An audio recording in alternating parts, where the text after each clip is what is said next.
ভারতের সঙ্গে সম্পর্ক রিসেটে তারেক রহমান সরকারের ইতিবাচক পদক্ষেপে জামায়াতের তীব্র প্রতিক্রিয়া, জাতীয় স্বার্থ বিকিয়ে দেওয়ার অভিযোগ। জানাবো কাদের সিদ্দিকীর আওয়ামী লীগ ভবিষ্যৎ নিয়ে বক্তব্যে দেশজুড়ে শুরু তুমুল আলোচনা। আরও জানাবো স্থানীয় সরকার নির্বাচনে সাফল্য চায় বিএনপি। এবং সর্বশেষ জানাবো সীমান্তে লাশ মারিয়ে দুটো দেশের সত্যিকারের বন্ধুত্ব হতে পারে না বললেন আসিফ নজরুল। শুনছিলেন সংবাদ শিরোনাম, এবারে বিস্তারিত। ভারতের সঙ্গে সম্পর্ক রিসেটে তারেক রহমান সরকারের ইতিবাচক পদক্ষেপে জামায়াতের তীব্র প্রতিক্রিয়া, জাতীয় স্বার্থ বিকিয়ে দেওয়ার অভিযোগ।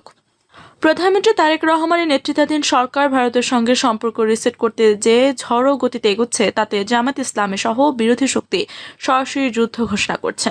আজকে সর্বশেষ আপডেটে জামায়াতের শীর্ষ নেতারা খোলাখুলি বলছেন এটা জাতীয় স্বার্থের সঙ্গে বেইমানি। ভারতের কাছে আত্মসমর্পণের নীল নকশা সূত্র জানায়, গত কয়েকদিনে তারেক সরকারের পররাষ্ট্রমন্ত্রী সহ উচ্চ পর্যায়ের প্রতিনিধিরা দিল্লির সঙ্গে একের পর এক বৈঠক করছেন। গঙ্গার পানি বন্টন চুক্তি নবায়ন, সীমান্ত হত্যা বন্ধ এবং বাণিজ্যিক সম্পর্ক জোরদারের নামে যে গোপন সমঝোতা হচ্ছে তা নিয়ে জামায়াতের ক্ষোভ চরমে। জামায়াতের আমির ডক্টর শফিকুর রহমান আজ এক জরুরি সংবাদ সম্মেলনে আক্রমণাত্মক ভাষায় বলেন, তারেক রহমান সরকার ভারতের পায়ে নতজানু হয়ে বাংলাদেশের স্বাধীনতার সার্বভৌমত্ব বিকিয়ে দিচ্ছে। এটা 1971 চেতনার সঙ্গে প্রতারণা। জামায়াতের সেক্রেটারি জেনারেল সহ অন্য নেতারা অভিযোগ করেন যে সরকারের এই পদক্ষেপ পাকিস্তান বিরোধী এবং ইসলামী শক্তির বিরুদ্ধে ষড়যন্ত্রের অংশ।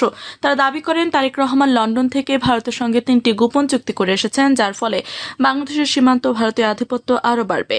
আজকের প্রতীকে জামায়াত নেতারা স্পষ্ট করে বলেছেন, এই রিসেট বাংলাদেশকে ভারতের ক্রিয়নকে পরিণত করবে। আমরা রাজপথে লড়াই করে এর বিরোধিতা করব। সরকারের সূত্র অনুসারে ফেব্রুয়ারিতে ক্ষমতায় আসার পর থেকে তারেক রহমান বাংলাদেশে ফার্স্ট নীতির আড়ালে ভারতের সঙ্গে সম্পর্ক উন্নয়নে তৎপর। এপ্রিলে পররাষ্ট্রমন্ত্রী খলিলুর রহমানের দিল্লি সফর, জয়শঙ্করের সঙ্গে বৈঠক এবং সাম্প্রতিক উচ্চ পর্যায়ে আলোচনার গঙ্গা পানি চুক্তির মেয়াদ বাড়ানো, বাণিজ্য বাড়ানো এবং সীমান্ত ব্যবস্থাপনার নতুন ফর্মুলা নিয়ে অগ্রগতি হয়েছে। ভারতীয় পররাষ্ট্র সচিবও বলছেন, আমরা ইতিবাচকভাবে এগোবো, কিন্তু জামায়াত এটাকে বিপজ্জনক আত্মসমর্পণ বলে উড়িয়ে দিয়েছে। তারা অভিযোগ করে এই সম্পর্ক রিসেটের ফলে তিস্তা নদীর পানি, সীমান্ত হত্যা এবং অভ্যন্তরীণ নিরাপত্তায় ভারতের হস্তক্ষেপ আরও বাড়বে। জামায়াতের এক শীর্ষ নেতা আজ বলেন, তারেক সাহেবের সরকার ভারতের সামনে মাথা নিচু করে দাঁড়িয়েছে। আমরা এটা মেনে নেব না, জনগণকে সঙ্গে নিয়ে প্রতিরোধ গড়ে তুলব। আজ সকাল থেকে ঢাকা সহ বিভিন্ন জেলায় জামায়াতের কর্মীরা বিক্ষোভ করছেন। মিরপুর, চট্টগ্রাম এবং রাজশাহী স্লোগান উঠেছে, ভারতের দালাল সরকার হটাও, জাতীয় স্বার্থ বিক্রি চলবে না। পুলিশের সঙ্গে সংঘর্ষে কয়েকজন আহত হয়েছে। জামায়াতের ছাত্র সংগঠন ইসলামী ছাত্র শিবিরের সোচ্চার, তারা ফেসবুক ও সোশ্যাল মিডিয়ায় ভাইরাল পোস্ট করে বলেছেন, তারেক রহমানের পদক্ষেপ জনগণের রক্তের সঙ্গে বিশ্বাসঘাতকতা। সরকারি দল বিএনপির পক্ষ থেকে বলা হয়েছে এটা জাতীয় স্বার্থে করা হয়েছে, কিন্তু জামায়াত নেতারা পাল্টা আক্রমণ করে বলেন এটা স্বার্থ নয়, এটা ভারতের এজেন্ডা বাস্তবায়ন। 2001 সালে জোট সরকারের সময় এমন হয়নি। এখন তারেক সরকার পুরোপুরি দিল্লির নিয়ন্ত্রণে চলে গেছে। রাজনৈতিক বিশ্লেষকরা বলছেন এই উত্তেজনা আরও বাড়তে পারে।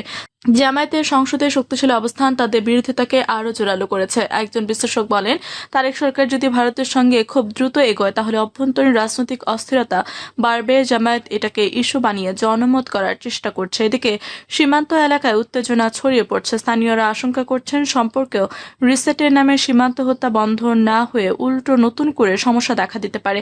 জামায়াত নেতারা আজ হুঁশিয়ারি দিয়ে বলেছেন, যদি সরকার পিছু না হটে তাহলে দেশব্যাপী আন্দোলন গড়ে তোলা হবে।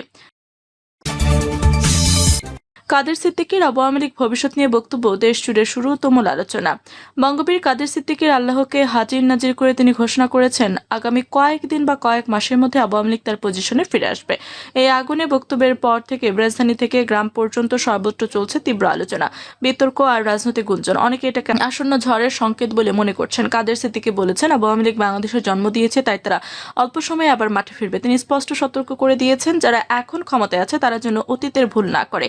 বিএনপিকেও ইঙ্গিত করে বলেছেন, একই ধরনের শাসন চালালে তাদেরও একই পরিণতি হতে পারে।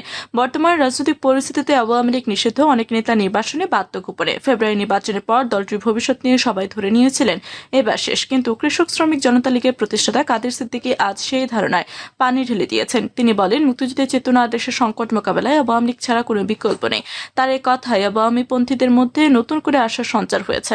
অন্যদিকে বিরোধী শিবিরে দেখা দিয়েছে উদ্বেগ ও ক্ষোভ। সামাজিক যোগাযোগ মাধ্যমে এখন দুই ধরনের প্রতীক প্রতিক্রিয়া। একদল বলছেন কাদের সিদ্দিকী সত্যি কথা বলছেন, আওয়ামী লীগ ফিরবেই। অন্য দল তীব্র সমালোচনা করে বলছেন এটা অসম্ভব স্বপ্ন, দেশ আর সেই অত্যাচার চায় না। ঢাকার রাস্তায় আজ বিকেলে ছোট ছোট জটলা এ নিয়ে তর্ক চলতে দেখা গেছে। একজন যুবক হলেন, যদি সত্যি ফিরে আসে তাহলে আবার রক্তাক্ত অধ্যায় শুরু হবে।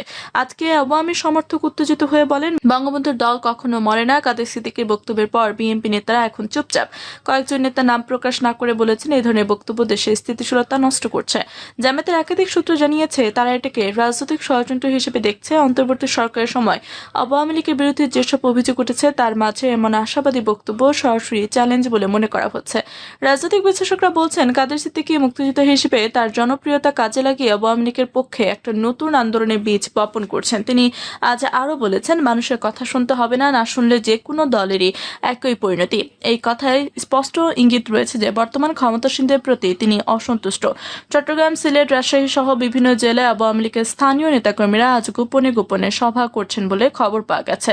অনেকে ফোন করে জানতে চাইছেন সত্যি কি ফিরছে। কাদের সিদ্দিকী সমর্থকরা বলছেন এই বক্তব্য দলের মনোবল চাঙ্গা করবে। বিপরীতে বিরোধীরা সতর্ক করে দিয়ে বলেছেন যে কোনো অস্থিরতা সৃষ্টি হলে তার দায় কাদের সিদ্দিকীকেই নিতে হবে। আজ দুপুরে এক সংবাদ সম্মেলনে কাদের সিদ্দিকী আরো জোর দিয়ে বলেন আওয়ামী লীগ ছাড়া দেশ চলবে না।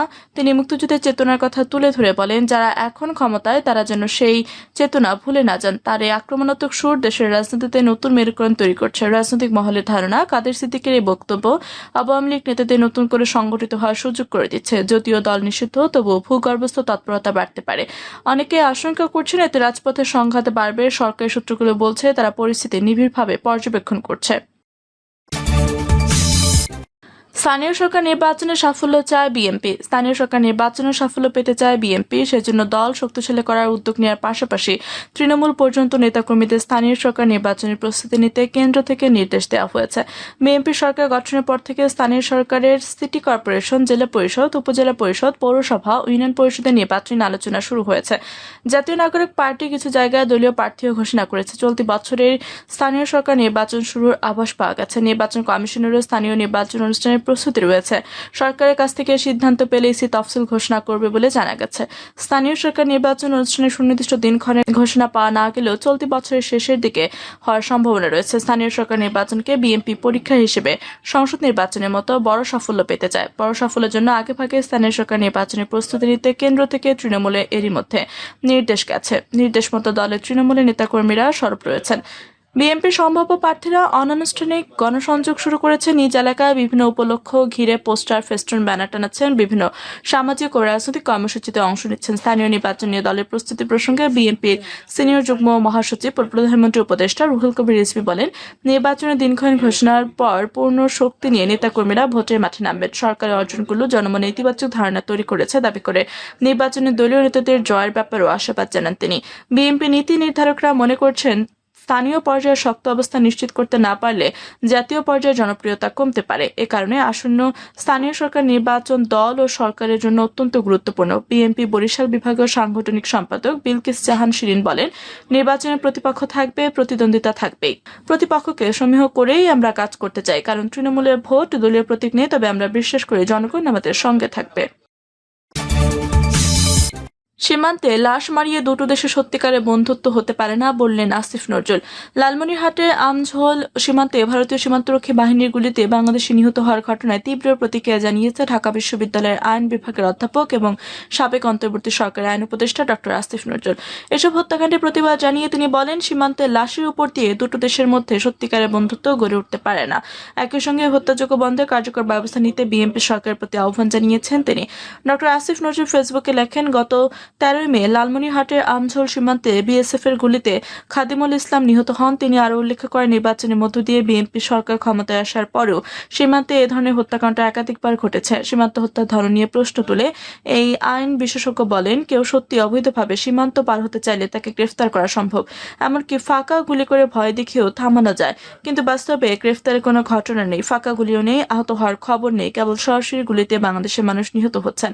তার মতে এটা কোনো যুক্তিতেই মেনে নেওয়ার মতো নয়।